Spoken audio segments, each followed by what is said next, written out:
Welcome to another In Wheel Time podcast.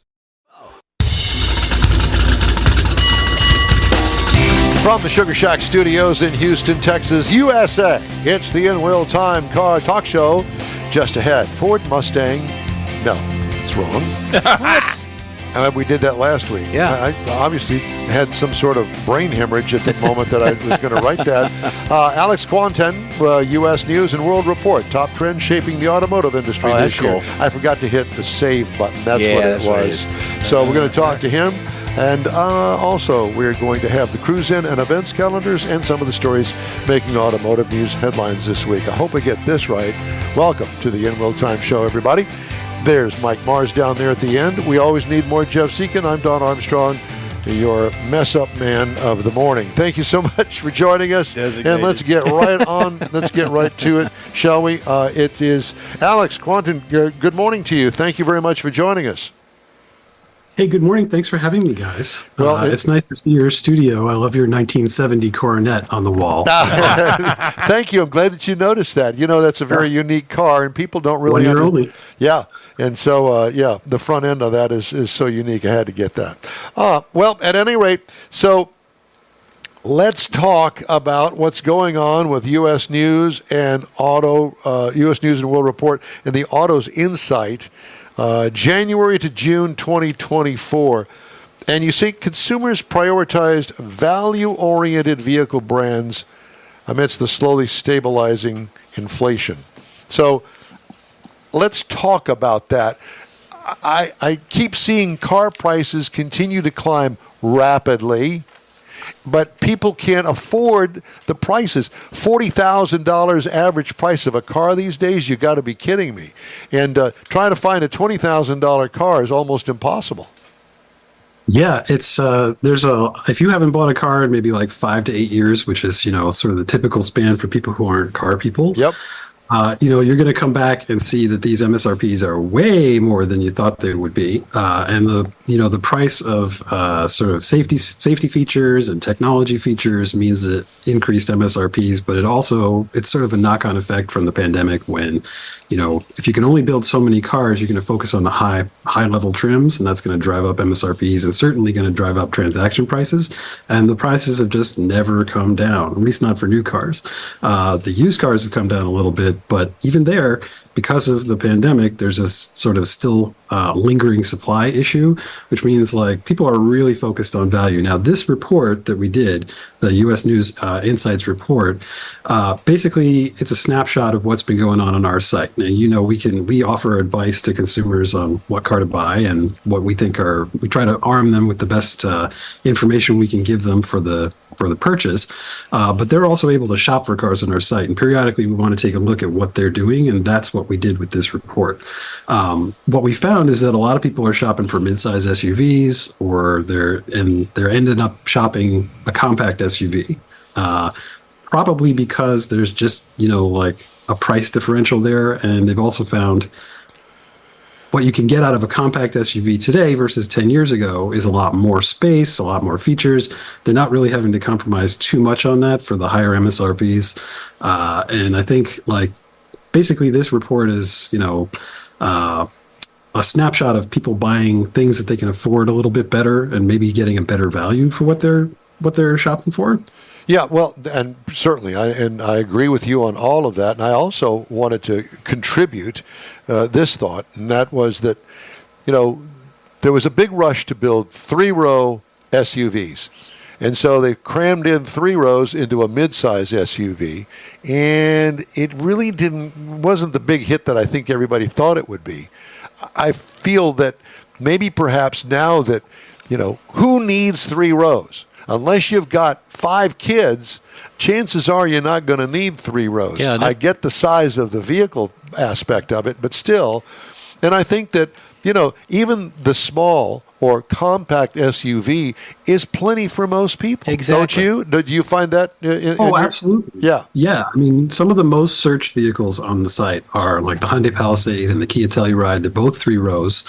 And some of the most purchased ones are like the Hyundai Tucson and the Kia Sportage. Exactly. People get in the dealership and they decide, actually, if I don't really, really need that extra space, I can save a lot of money and get something that's pretty much just as good, and certainly save fuel and probably have a little more options. A lot of those big three rows, they're a V6 or maybe a Turbo 4. There's not a lot of hybrids other than Toyotas.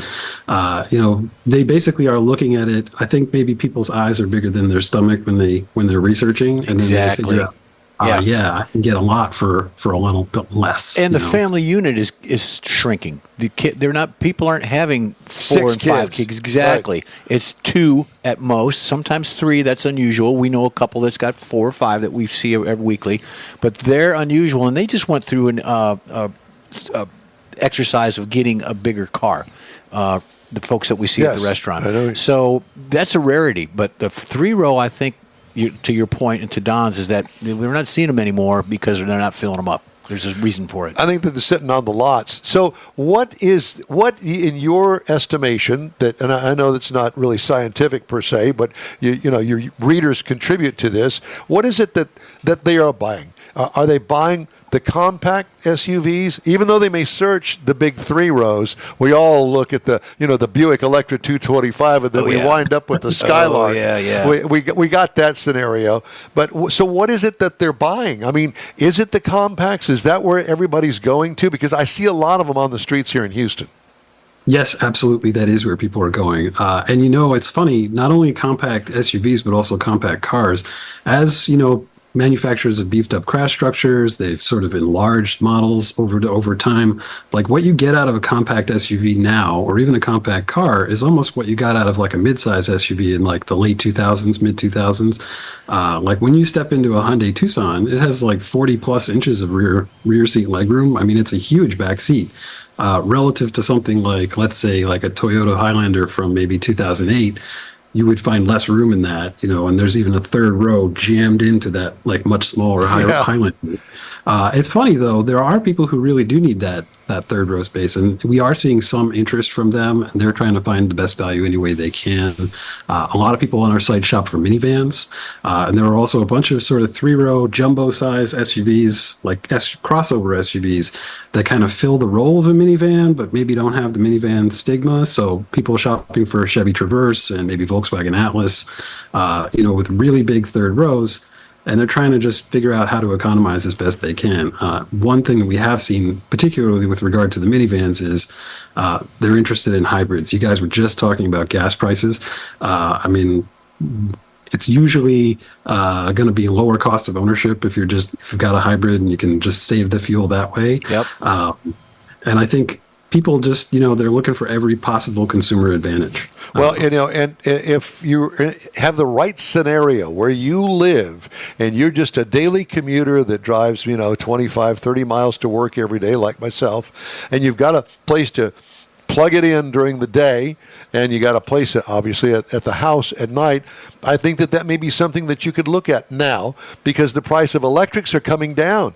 They're not selling them because typically they've been too expensive. They priced themselves out of the market, but that's certainly an option. I just got through driving the Camry hybrid, and wow, what a nice car. 40 grand is not cheap, but the gas mileage that you get, 600 miles on a tank of gas, the thing gets up and goes like it's got a V8 engine in it. I think it's a really good value if you're looking for a sedan.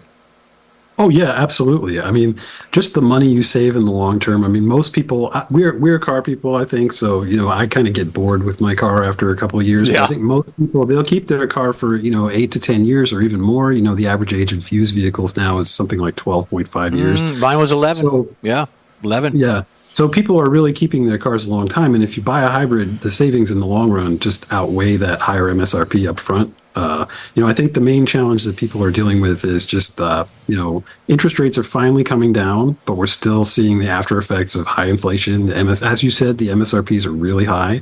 But yeah, they look at that hybrid and they think, the value is just there, in the long term. And most of them are pretty pleasant to drive. I will say, for people new to hybrids, sometimes you can sort of be a little surprised by the brake regeneration and things like that. My uncle bought one of those Camry hybrids this year, and he didn't test drive it before he bought it, which You should always go. get the Always, drive. always, yes. And he was used to. He had a Genesis G80 that he traded in. Oh, on boy. It, and he God. liked What a a difference. a town car, and he was really surprised at the brake regeneration. It took him a good month and a half to get comfortable with the fact that it suddenly slows at a different rate. I drove one of those, and you could actually adjust the rate of the brake regeneration because somebody had set it where it was you let your foot off, and it's like you got your foot on the brake. And this particular one lets you ease up on that, and that was acceptable to me. Yeah, it's just a question of getting used to new things. I think for most people with hybrids, especially with the plug-in hybrids. I mean, I wanted to just touch again on minivans. We now have 2 hybrid minivans. The Kia Carnival just launched a hybrid version. The Toyota Sienna is obviously hybrid only, and the Chrysler Pacifica, which is poor Chrysler.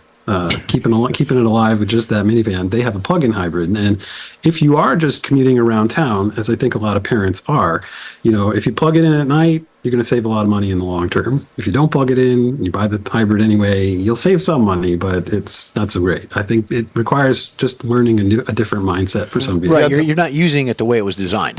For me personally, now that they've really kind of perfected the hybrid, the non-plug-in hybrid that charges itself as you go down the street, that's my cup of tea. I don't want to jack with having to plug it in at night and then get 30 miles out of the charge, get it to work, got to plug it in, stay plugged in all day. It's just too big of a pain when you got the hybrid. You got to find a place to plug it in, even in your own driveway. You got to make sure I got to get close enough that I can plug it in. Thank you for reminding of that nightmare. And then once you plug it in and you forget that you're in a hybrid and you pull away and you yank the cord Well, out. it's not going to let you do that. There's all sorts of bells and whistles that go off. But I will tell you that I think that for me personally, if I were going to, somebody asked me, well, what kind of car do you think, what kind of driving style and that sort of thing? I would suggest really looking seriously at the hybrids because you can get a really good hybrid for under $40,000. If it's under 40, I'm in. If it's over 40, I don't know. I got to look at it real close. Yeah. It's funny you should mention that. I just wanted to circle back to some of the other insights in the report. Yes, we found that about 17% of the people shopping on the site or researching on the site were looking for hybrids specifically. And I think that number is probably going to increase the next time we do this report, just because people are really interested in just getting better fuel economy. We also saw that I think 8% were shopping for pure EVs. And I think the mixture of the various popular EVs is going to change a little bit when we come to next year. Agreed, yep. Hyundai and Kia are really coming on strong, and actually one of the overarching themes of our report is that Hyundai and Kia are really taken pretty seriously as top tier rivals to Honda and Toyota now by most consumers. Agreed. There's much less of that stigma, and I think the product onslaught from the Koreans is really helping to shape the EV market. The second most searched vehicle on the EV market that we saw was the Kia EV9, which, as we were talking about, is another 3-row SUV. It's the first affordable 3-row electric SUV. There's also the Rivian R1S, the 6th most searched vehicle in our report. Wow. And the R1S, the third row, I was just in an R1S like 2 weeks ago. The third row is pretty small. It's great for other things, but it's a very traditional, small third row. Do you find it rather unusual that the Rivian has come on as strong as it has?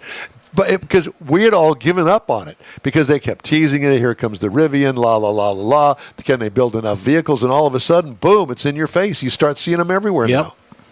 Being in Seattle, it's a very EV-centric place. There are a lot of early adopter EV people here. So I started seeing them almost as soon as they came out, and they are chock-a-block. I mean, you can't go outside without seeing one. Wow. And I actually, driving it, it's a really good vehicle. There are some quirks. They developed their own infotainment system. There's no hard controls, which is kind of not so great. Perspective. And how old are you? 90, like us? Right. I mean, but at the same time, it does a lot of things really, really well, and it was pretty efficient in my test. And we've taken it off road before. It's a great off roader. I think people are overlooking how wonderful an EV can be as an off roader. The particular example I had was fitted with performance street tires, so I didn't take it very far afield. Too far off, yeah. But you can really do a lot of things because the precise control of that instant torque really makes it a great adventure vehicle. I think people are really into like the look of it, the feel of it. It feels like a luxury vehicle. It doesn't surprise me that it's been successful. It's just the economies of scale of a startup are really tough. Alex, where can everybody get this U.S. News and World Report, top trends shaping the auto industry today? Come to cars.usnews.com. You can search for the report. We can also give you a direct link to give to your viewers. And when they're there, feel free to check out all our research. We've done a lot of research for consumers. We want to give you the best possible ammunition when you go into buying a car. Cars.usnews.com. Alex, it's a pleasure talking to you. Thanks so much for joining us today. Appreciate you. Thanks, guys. Much appreciated. You bet. U.S. News and World Report. Alex Kwanten is his name. Hey, if you download our app to your phone, you have access to the In Real Time Car Talk show 24/7. Just look for In Real Time Car Talk in the App Store, and new daily podcasts available from your favorite podcast provider. We've got more of our show coming up right after this break. Free tacos again at the Tailpipes and Tacos pre-holiday cruise-in. It's been a while, but the popular Tailpipes and Tacos cruise-in returns to the Lupi Tortilla Tex-Mex in Katy, Saturday, November 16th. Bring a new unwrapped toy and get a free breakfast taco. Toys will be donated to Toys for Tots and Houston Children's Charity. Get to the best and one of the last cruise-ins of the year. Tailpipes and Tacos, Saturday, November 16th, 8 to 11 a.m. Cruise in, donate a new unwrapped toy, and grab a free Lupi Tortilla breakfast taco. Tailpipes and Tacos only happens at the Lupi Tortilla Tex-Mex in Katy, 703 West Grand Parkway at Kingsland Boulevard, just south of the Katy Freeway. It's the end of the year car show season, and what better way to celebrate than with a free taco and camaraderie at Tailpipes and Tacos, Saturday, November 16th, 8 to 11 a.m. The In Real Time Car Talk show will be there too. Bring a toy, get a free Lupi taco, and feel good about heading into the holiday season at the Lupi Tortilla Tex-Mex in Katy. Is your car ready for that all-important holiday road trip? Gulf Coast Auto Shield is having another car social Saturday, December 7th, and you're invited. Bring your car, truck, or SUV and find out what it'll take to get that thing looking new again. Gulf Coast Auto Shield is your one-stop shop for paint detailing, coatings, window tint, clear bras, camera installs, and wheel repair. The car social is your opportunity to get a tour of this state-of-the-art facility located at 11275 South Sam Houston Parkway, just south of the Southwest Freeway. Join the car social Saturday, December 7th, 9 to noon. Talk to other owners and see how good your car can look on the road trip to Aunt Mary's. She'll want that good-looking ride in her driveway, I promise. Put it on your calendar. The Gulf Coast Auto Shield Holiday Car Social and Road Trip Get Ready. Saturday, December 7th, 9 to noon at 11275 South Sam Houston Parkway, just south of the Southwest Freeway. The In Real Time Car Talk show will be there too. We'll see you then. We continue the In Real Time Fall Tour starting next week, and we'll be at the fabulous Hemi Hideout in Brookshire. That's followed by Tailpipes and Tacos at the Lupi Tortilla in Katy, and we'll visit Gulf Coast Auto Shield on December 7th. Be sure and stop by and say hello when you're there. All right, time now for the cruise-in and events calendars, Jeffrey. You betcha. We're going out to next Saturday and Sunday and all that good stuff. You've got November 10th, the second annual Veterans Car Show that's going on out there. It's the second annual Veterans Card, like I said. I lost my place. November 10th in Fulshire, Texas. How about that? The family-friendly event welcomes car enthusiasts to enjoy a display of great cars, delicious food. Participants can park and show off their vehicles without any fees. There's no entries or anything. But they're going to be giving away trophies for Best Show, People's Choice Awards, and things of that nature. They got food trucks and music and all that stuff. That's at 6520 Brookshire Fulshire Road in Fulshire, Texas, November 10th from 2 to 5 p.m.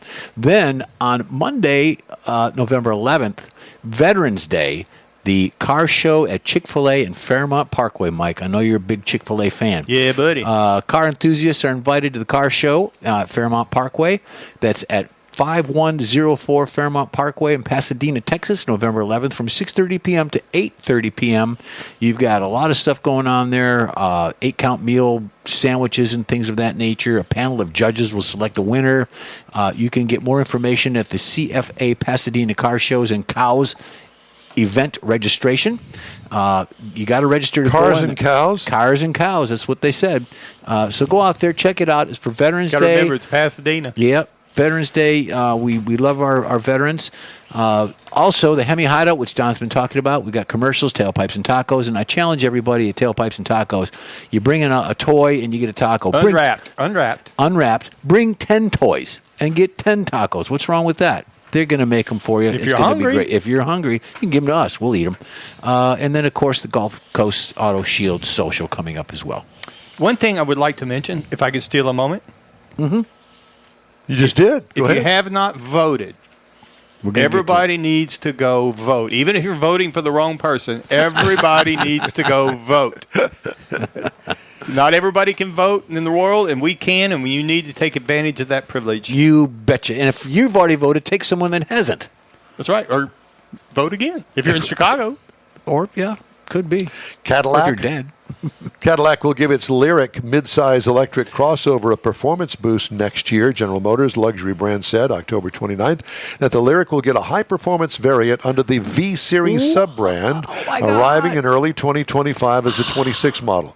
Cadillac did not provide details about the Lyric's V, but said in an email that it's a stunning technical achievement. Boy. I'm tearing up. The Lyric will be the first Cadillac electric vehicle to receive a V-Series option. V-Series first debuted on the racetrack in March 04 and entered production in the CTS-V sedan livery.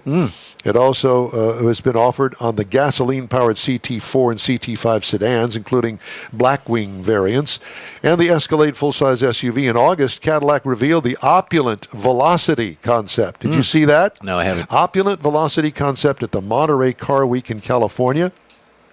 It was designed to envision how an EV could encapsulate the high performance, technology, and luxury of the V-Series line. Brand designers said engineers, Opulent Velocity concept allows Cadillac to study future electric propulsion systems, autonomous technology, and the best ways to deliver driving information at high speeds, Jeff. Cadillac did not confirm whether any elements of the Opulent Velocity concept will appear in the production version of the Lyric V, adding that more information will come early next year. They don't make the Opulent Velocity just to have it sit there and look pretty. No. I guarantee you that, sir, is going to be on the new V. And if Cadillac wants to send me one, I'll give them a great review. Just send it. Whether it's good or not. I know, just send it. Let's see. I got a little short piece of time here that I thought that I would bash somebody. Stellantis' third quarter. There you go. Let's start with them. Ding, ding, ding. Stellantis' third quarter revenues slumped 27% as the automaker's shipments declined in most of its major markets. Net revenue fell to $35.8 billion, Stellantis said, missing analyst projections for better results. Shipments were down in regions including Europe and North America, with the companies working to shrink bloated inventory. Stellantis said has been grappling with product recalls and shrinking market share in the U.S. after they stopped building everything that made them money and sold on their dealership. What? They had a waiting list on some of that stuff. Yeah. Oh, hey. We're still waiting. Don't build that anymore. Yeah. Well, we what do only- all these people giving us money think they're doing? Yeah. Earlier this month, Dang it. the owner of the Jeep and Fiat brands reported declining third quarter vehicle shipments led by a 36% drop in key North American markets. Stellantis said it reduced its U.S. dealer inventories by more than 80,000 units in the 4 months through October. I'm sure that makes every dealer really, really happy. I will say, I got to see the new Challenger at the Texas State Fair that they Yeah, had. Beautiful car. yeah. Till you open the hood. There's no Hellcat. If they had a Hellcat in that car, they have a recording for the audio, for the exhaust that you can hear. Put a Hellcat in it, it'll sell like hotcakes. It's a beautiful car. It really is. Was Kimberly hiding? No, she was there. She was there. I know, but was she hiding? No. Is it Kimberly Schultz? Yeah, Kimberly Schultz. Yeah, she was out there in the middle of it. Stellantis lady. We love Kimberly, but boy, I'd hate to be the PR person now with them. All right. Time now for a quick break. We'd love to hear from you. Shoot us an email. The address, info@inwheeltime.com. Back in a minute. The holidays are upon us, and Pro-Am Auto Accessories is your local one-stop for the auto enthusiast on your gift list. Pro-Am Auto has been serving Houston since 1984, providing world-class products for sports cars, European sedans, and American muscle. Pro-Am was one of the very first distributors in the U.S. for brands such as Recaro, Redline, Momo, Corbeau, and Simpson. Located in the heart of Houston's premier shopping corridor, the Galleria area, Pro-Am's walk-in storefront includes an 8,000-square-foot warehouse and showroom with installation and service bays. Pro-Am reaches a worldwide audience through ProAmAuto.com, taking its local reputation to the rest of the world. Holiday gift-giving is alive and well at Pro-Am Auto. If you don't see what you're looking for on the website, call and Pro-Am will lend you a hand. Pro-Am Auto, 6125 Richmond at Green Ridge in Houston's Galleria area. Call them at 713-781-7755. The fabulous Hemi Hideout is having an open house, and you're invited. Mark your calendar for Saturday, November 9th, 10:30 to 12:30, and make a reservation today for a 2-hour opportunity to see an eye-popping tribute to American muscle cars, a collection of neon signs that'll dazzle, all in a venue like no other in the country.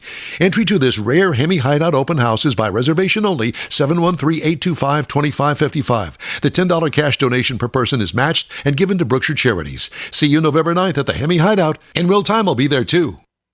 Hey, Houston, it's back! America's greatest hot rod tradition is Thanksgiving weekend. The O'Reilly Auto Parts Autorama at the George R. Brown Convention Center. 4 days of hot rods, customs, trucks, and muscle cars. Don't miss the Evel Knievel Tribute, the Mega World Transforming Robot Car, Lowrider Showcase. Meet Catherine Bach from Dukes of Hazzard, hip-hop legend Flava Flav, Farm Truck and Asian from Street Outlaws. Autorama! Thanksgiving weekend. Discount tickets at O'Reilly Auto Parts. Part of the Summer Racing Equipment Show Car Series. See Autorama.com for more info.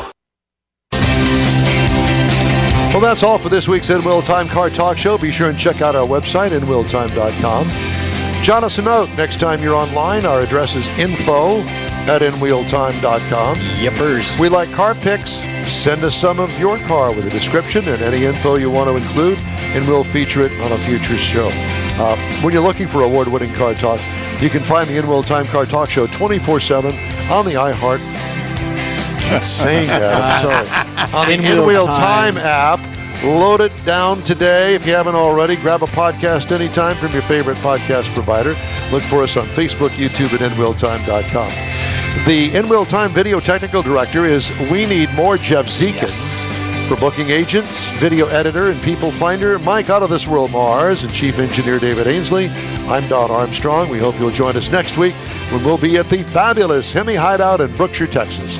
Our live broadcast runs from 10 to 1 Central Time on all of our In Wheel Time Car Talk outlets. Be safe out there. Please get out and vote on Tuesday. Take a neighbor or a friend along with you. Have yourself a great week. We'll see you next week.